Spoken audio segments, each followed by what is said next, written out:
Un objectif, sécuriser les patients. Alors ils sont évacués et installés dehors devant l'hôpital.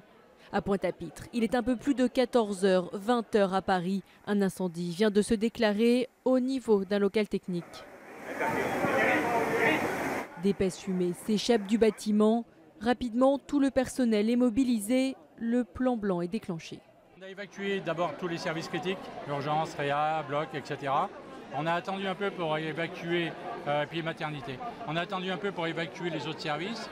Bon là, il semblerait que la fumée monte et donc on va évacuer les autres unités. La direction de l'hôpital, les services de secours, la préfecture, l'agence régionale de santé et les forces de l'ordre, tous se coordonnent. Au total, 1200 personnes sont évacuées du CHU. Plus de 80 patients sont transportés vers d'autres établissements. Aucune victime n'est à déplorer.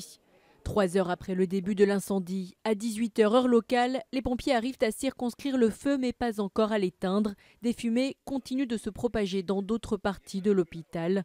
Un sinistre qui relance la polémique sur l'état du CHU de Pointe-à-Pitre. Les médias locaux et certains soignants parlent d'un établissement vétuste laissé à l'abandon. Une alerte déjà lancée après le passage de l'ouragan Irma. À Pointe-à-Pitre, la construction d'un nouvel hôpital a commencé en juin dernier. La fin des travaux est prévue pour 2022.